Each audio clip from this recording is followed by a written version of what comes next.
ንጉሠ ነገሥት በአጼ ዘርዓ ያዕቆብ ቆስጠንጢኖስ ዘኢትዮጵያ መስራችነት አስፋፊነት ይሄንን ቦታ የምስጢር ዋሻ የምስጢር መገኛ አድርገው ጻድቁ ዘርዓ ያዕቆብና እመቤታችን ድንግል ማርያም በሚያውቁት ምስጢር እንዳተሙት ታሪክ ይነገራል። ታሪክ ይመሰክራል። እንደው የገዳማት እናት የገዳማት ምንጭ የታሪክ መዝገብ ብለን ስንናገር ከመሬት ተነስተን አይደለም። ከተማርነው፣ ከሰማነው፣ ከተረዳነው፣ ካወቅነው የታሪክ እውነት ተነስተን ነው። ስለዚህ ይህ ገዳም ዝም ብሎ ገዳም አይደለም። ይህ ገዳም ተራ ገዳም አይደለም።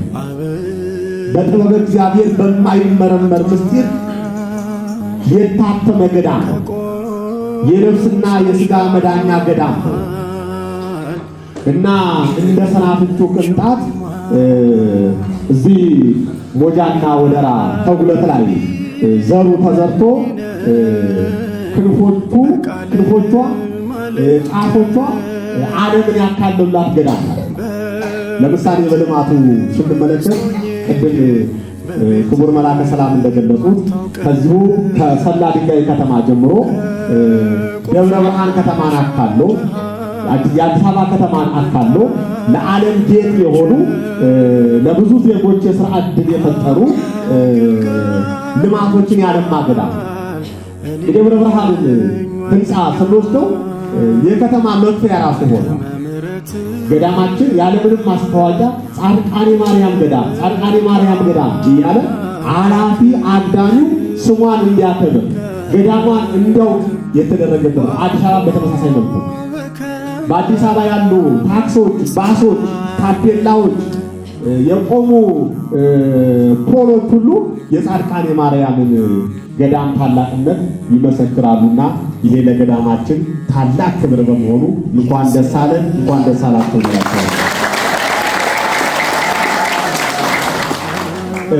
እንደሚታወቀው ገዳማት የሁሉ ነገር መገኛ ናቸው። ገዳማት የሊቃውንት መፍለጫ ናቸው። ገዳማት የሕይወት መፍለጫ ናቸው። ገዳማት የበረከት መፍለጫ ናቸው። ገዳማት የፈውስና የእውቀት ማዕከል ናቸው። ይሄ በመንፈሳዊ ሕይወቱ የምናየው ነው። ነፍሳቸውን ለእግዚአብሔር አደራ ሰጥተው የሚኖሩ የምድራውያን መላእክት መኖሪያ ገዳም።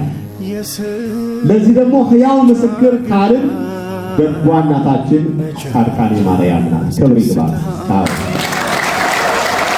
ሁሉ ነገር የሚገኝባት አልቅሰው የመጡ ስቀው የሚመለሱባት፣ ባዷቸውን የመጡ ሞልተው የሚመለሱባት፣ ልጅ አጡ ልጅ የሚያገኙባት፣ ትዳር ያጡ ትዳር የሚያገኙባት፣ ስራ ያጡ ስራ የሚያገኙባት፣ በጥቅሉ የሰው ልጅ መጥቶ በረከት አፍሶ የሚመለስባት ገዳም፣ አልቅሶ መጥቶ ስቆ የሚመለስባት ገዳም ካል ታላቋ ገዳማችን ጻድቃኔ ማርያም ገዳም የሁሉ እንባ የሚታበስባት፣ የሁሉ ተስፋ የሚለመልምባት፣ ሁሉ በረከት የሚያስባት ገዳም ይህች ገዳም ናትና በዚህ ደግሞ መናንያኑ ጽሞድ እንደ ገበሬ ቅኖት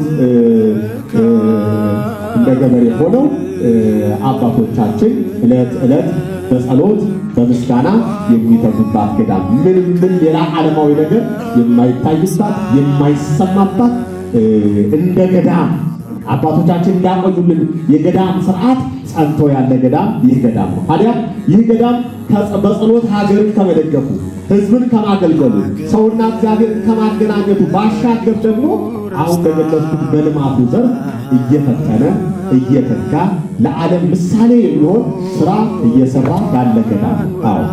በአንድ እጃቸው ጸሎት በአንድ እጃቸው ልማት የያዙ አባቶች የሚገኙበት ገዳም፣ በአንድ እጃቸው ቁፋሮ በአንድ እጃቸው ስግደትና ጸሎት ይዘው የሚኖሩ የትጉሃን መናንያን መናኸሪያ ገዳም ነው።